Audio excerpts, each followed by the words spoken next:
Hi there. Today I wanted to show you a common job that we have in terms of waterproofing and sealing around building sites using Shalex Sealit Multipurpose. We've also got another product called Membrane, and I'll show you how these two can be used to solve common water issues on some of your building projects.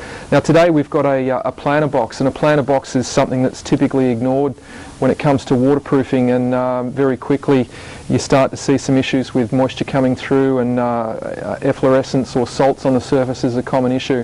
And really it doesn't take too much at this stage of the building project, a bit of preparation to keep your job looking good longer term. But I'll show you today how we can use the Sealit Multipurpose, but I just wanted to explain the process because we get asked this all the time. Typically on a house, you'll see behind me we've got a house that's been constructed. We've actually got a slab and there's a damp course which is put through, so moisture isn't able to travel from the ground up through into the walls. There's a disked joint through there which typically shows you where the damp course is. So with a house it's not so much of an issue, but with planter beds what you typically have is a soldier course, a foundation which is often actually at or below ground level, and you've got a block such as this which is typically used to make it. Now the problem you've got is you might paint the outside, which is going to protect it from the moisture coming through. You might decide to waterproof the inside. Some people don't even do that.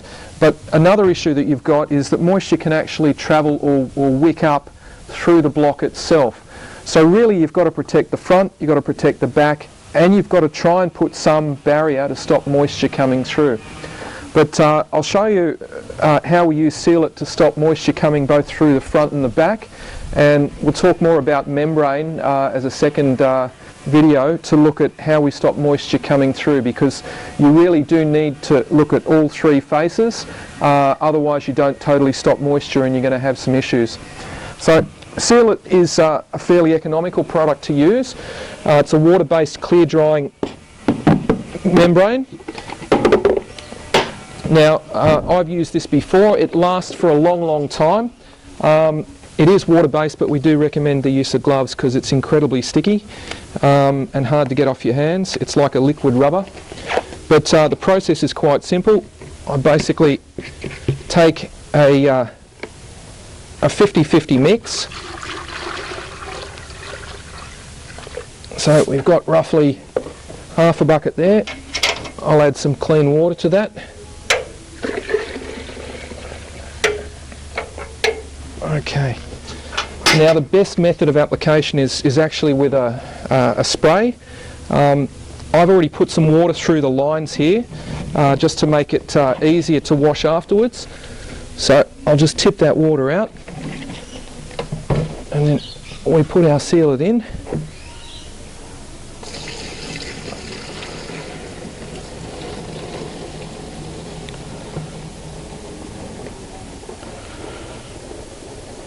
Okay, and you can see the consistency is really like milk. It's very low viscosity, but it's designed to penetrate into the blocks. The idea is to totally saturate the blocks, get it totally penetrating in, and unlike a normal paint where you would go over an area once and let it dry, the idea with a Sealit is to go over that same area a number of times and to keep working it in while it's still wet. So I'll just get some pressure in the backpack here.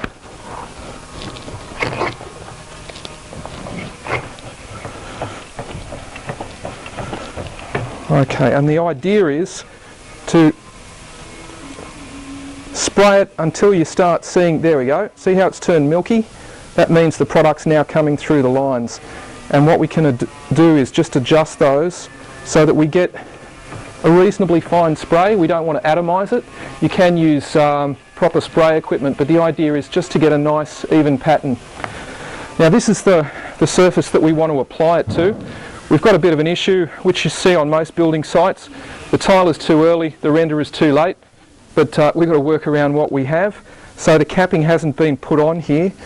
Normally what you'd do is you'd put the render on and you'd actually seal the render on the front before you paint, and the back of the wall as well. You can see up here there's a surface that's been rendered, and the elements have got to that, you can already see that there's fine hairline cracks starting to appear. So it's really important that with masonry surfaces you keep them dry, and seal it is a great way to do that. In fact, using this as a primer, whether it's over standard render or a coloured render, it'll keep your render dry and stop the craze cracking that you typically get. But we'll just come over the back here.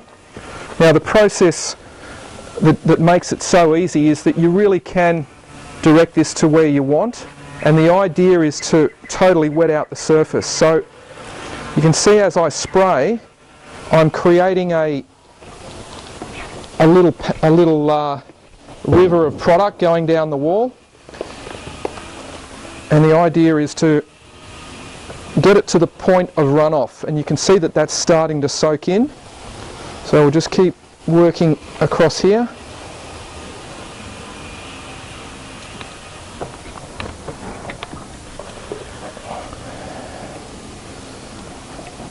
You've got to keep the pressure up because the idea is to keep spraying. Now with the first coat, what's important is to work back over this area. You can see that it's gone grey, which means it's soaked in. While it's still grey, we just keep going over that area 2 or 3 times. This is really important. Don't let it dry. If you start on one side of the project and work all the way around, it'll be dry, it'll skin, and you won't be able to get any more product into the surface. What we're trying to do is totally saturate that masonry, and the capillary action will draw it in deep, and that's the idea. So you can probably even give that another coat, a light coat, and basically get it into all of the nooks and crannies.